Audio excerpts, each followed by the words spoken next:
musician traveling the world for gold. Somebody's made of plastic and some other things I love. Won't you come along with me? There's no time for rejection. Hold on tight, such a delight. It's Brian's Wrestling Collection. Me. Hey guys, what's up? It's Brian Hardy and welcome to another episode of Brian's Wrestling Collection. And today here on the show, we have got WrestleMania 38 Day 2 predictions, as well as an unboxing of a Bret the Hitman Hart Survivor Series figure. And I found a cool book today while I was walking through the mall in the bookstore, and I happened to buy it. So let's talk about it and let's check it out right now. Alright, so I went into Books A Million today inside of Arundel Mills Mall, which is in Hanover, Maryland, which is about 20 minutes away from where I live. It's one of the biggest malls in the area. And I was walking through Books A Million, which is my wife's favorite bookstore, and I happened to come across a wrestling section. Well, first off, I went to check out some magazines. I thought, maybe they'll just have PWI. The cool thing about Books A Million is they have Inside the Ropes, which is a UK release of a magazine, so that was pretty cool. It had Sting on the front cover. I think I'm going to go back and scoop that up in a day or two. I should have grabbed it today, and then I was doing the back and forth, like, maybe, maybe, I don't know. So anyway, Inside the Ropes magazine is there. It's a little bit more pricey because obviously it is imported from the UK, so that's pretty cool that they have a UK wrestling magazine, but it had Sting on the front cover.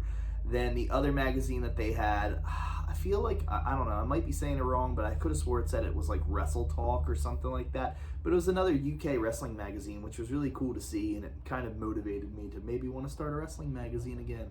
I don't know, I did pretty good with it a few years back, so we'll have to see what happens with time. But anyway, there was a book. The book is called The Wrestlers, the Master of the Craft. Professional Wrestling, written by Dan Murphy and Brian Young, forwarded by the Sinister Minister, James Mitchell. Dan Murphy, man, I have nothing but positive things to say about Dan Murphy. He was really good to me early on in my career, and just really took notice of what I was doing in the ring, and he was actually the reason I was able to make it into the PWI Top 500 years ago. I mean, my hard work obviously got me there. But I mean, Dan took notice to that, and that's why I ended up as number 500 in the year 2012, which was really cool. So anyway, there is a chapter here, page 254. It's called Doing the Job, the Thankless and Vital Role of Enhancement Talent. And I just wanted to touch on this real fast because I grabbed it up today. Didn't even know that this was in here, but I snagged it up and I was like, I'll check this out. So anyway, I'll just read this little blurb. It says, Barry Hardy worked as an enhancement talent for the WWF regularly through the 1980s and 1990s, both as a singles competitor and in tag teams with partner Dwayne Gill, who would later receive a small push as Gilbert, a parody of Bill Goldberg. Hardy outlined the essential responsibilities needed to be a good jobber. Create your own image, get in the gym, tan, and make your body look like you belong in the ring. But don't outshine the star, Hardy said. Come out immediately working the crowd. Let them know who's the heel and who's the baby without a doubt in their mind. Know your opponent's style and moves so you can set them up and make them look like the best. Sell your ass off so they know that you're giving 110%. Know where you are in the ring and set up the next move for the star. When doing TV, know where the hard cam is and keep your eye on the handheld one as well. And most importantly, remember, you're there to get your opponent over. If you have a great working attitude and do a great job, you'll both end up getting over, and you win something that you can't buy, your opponent's respect. Now you have become a star in the eyes of that superstar and all the agents' eyes because you know your job in the ring and your place in that promotion. Gil and I called most of the matches for the Stars back in the day. They had enough on their minds from doing TV interviews all day. There was a lot of friction back then. We were recording 3 weeks of TV per taping and multiple different shows, so we made it easy for our opponents by calling the match. The guys started telling the agents they wanted Hardy and Gill as soon as they entered the building. That's how we were able to work 3 times a night with our different gimmicks, including wearing hoods as the Lords of Darkness and the Executioners. We had a lot of locker room respect, and we became one of the boys, Hardy said. So that was pretty cool that my dad was, in that book. So I had to pick that up. I recommend going and purchasing it. I can't wait to read more about it. There are some really cool color photos in here. Exotic Adrian Street, Flair and Dusty. Looks like Honky Tonk Man and Jerry Lawler. Just a bunch of cool different stuff. I mean, there's so many different photos of different wrestlers. Lou Thesz is in here, Samoa Joe, Great Muta. Check it out. The Wrestlers. So, the masters of the craft of professional wrestling. Written by Dan Murphy and Brian Young, once again forwarded by the sinister minister James Mitchell. Grab that up. I got it today. It was cool. All right, let's get on to WrestleMania Night 2 predictions. AT&T Stadium, live, Dallas, Texas. Last night was awesome. Cody Rhodes, we knew it was going to happen. I didn't want to be the guy to give it away. I named a couple other people, but we all knew it was Cody last night. So that stole the show, in my personal opinion. I think hopefully only big things are to come from here on out with him. We'll see. And the other part of the show was Steve Austin. I mean, he was in, he started in Dallas and he was ending it last night in Dallas, he says, but never say never with all that kind of stuff. So here we go, Night 2. This is from Wrestling News Source. I wrote it down once again, so I don't know if they got it from Fightful or where they got it from or what the deal is, but I will just give you my personal opinions on what I think. Not maybe what I think, but maybe who I want to win. I don't know. We'll see. So anyway, WrestleMania 38, Night 2, AT&T Stadium, Dallas, Texas. Last night, New Day was supposed to take on Ridge Holland and Sheamus, and it didn't happen because of time restraints and stuff like that. Some matches went over a little too long. So tonight, that will be on the card, I guess. So I'm still going with Sheamus on that one. Ridge Holland, like I said, I really don't know too much about the guy. Bobby Lashley versus Omos. I really have a feeling that this match is going to be a snooze fest. Bobby Lashley looks like $1 million. I've always thought Bobby Lashley was super talented. I don't know what it is about the guy. I just feel like, unfortunately, he gets overlooked a lot of times. So, but Omos definitely, I feel like, would be the guy that's going to walk away with the victory in this match. And I think Omos has like a little, like, I don't know, pizzazz to him, but I don't know. The whole thing will probably be a snore fest, so I don't know. But hopefully it's good for the sake of the fans. Who knows? Pat McAfee, did I say that right? I say McAfee sometimes. I don't know.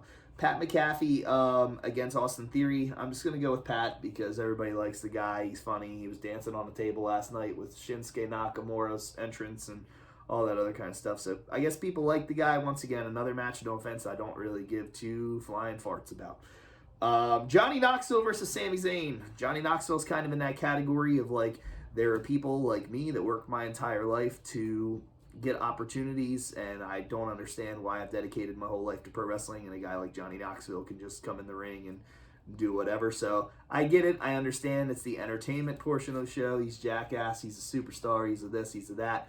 I always liked Johnny Knoxville, but not in a wrestling ring. But either way, I'm still going to say I'd rather see Knoxville win over Sami Zayn.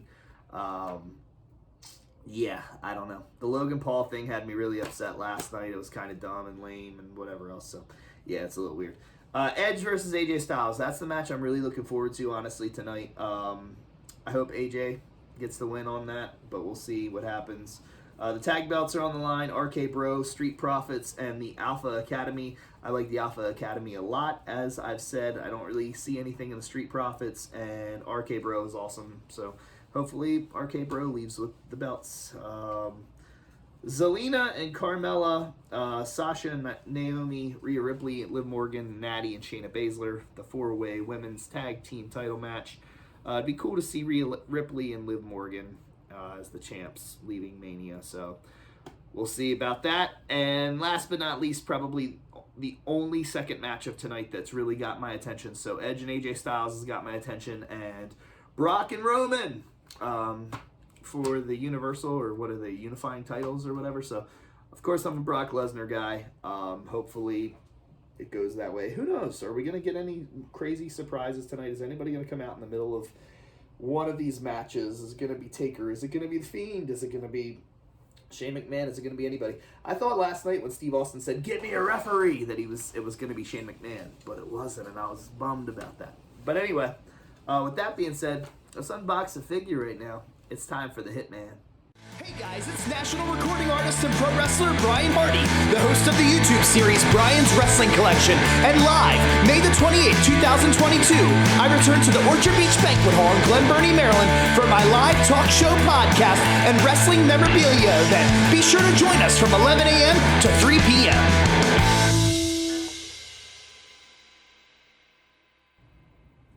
Din din din din din din din din din. Alright, this figure was so cool. I had to grab up on it a few weeks ago. It's kind of just been sitting. I've got like an inventory of figures that I haven't unboxed specifically for Brian's wrestling collection, but this was at like the bottom of the entire stack of figures today, and I was like, you know what, I want to open this one up, and this is pretty cool. We opened up a Bret the other day in the 2-pack with the Taker. So from Calgary, Alberta, Canada, weight 235 pounds, 6 foot. Career highlights: WWE Champion, Intercontinental Champion, World Tag Team Champion. The excellence of execution defeated Stone Cold Steve Austin at Survivor Series 1996, where this outfit's from, earning his spot as #1 contender for the WWE Championship, WWF Championship at the time. Bailey, Hulk Hogan, Keith Lee, and I really want the Hogan figure. I have not got my hands on that Hogan figure yet, but this was a very pretty cool package job. I like the pink chair that it comes with. I can already see that. And yeah, the 96 Survivor Series. I mean, when you think the 96 Survivor Series, I think a couple different things. I think of the debut of The Rock. I think of, Sid and Shawn, obviously. And I think of Steve Austin and Bret Hart. And, I mean, I guess you can't forget Taker's little, entrance from the ceiling there, because that was in the garden. So, gotta do this safely, because the other day when I was unboxing something, I got smacked in the eye, remember? So, I want to make sure this is done safely.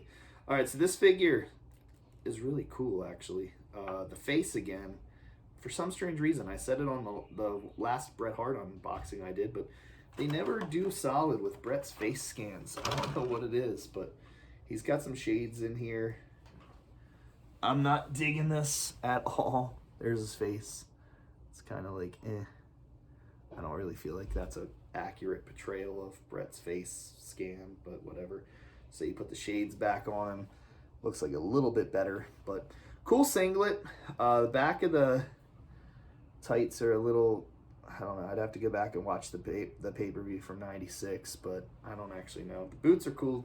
They're like that light pink and stuff like that. But yeah, this figure's okay. I'm going to leave the hands on it because he's doing the deal like that. So I'm like, that's pretty cool. These that way. And he'll go with the rest of the Mattel figures, which will go inside of the new gen ring with that play set as soon as it gets here this summer. But yeah, the Hitman, 1996. This pink steel chair, how weird is that? Never even really seen anything like that. So once again, this is gonna just end up in the fig fed for my kids. But yeah, this Hitman figure though is pretty awesome. I'm trying to get my Hitman figure collection back up and trying to get my Hulk Hogan figure collection back up. So I definitely got to get the Hulk Hogan Survivor Series figure out of, off the back of that same series there, the box. So guys, this is another episode of Brian's Wrestling Collection. Tonight is WrestleMania Night 2, Dallas, Texas, WrestleMania 38. So, very overall happy with last night and the way things went.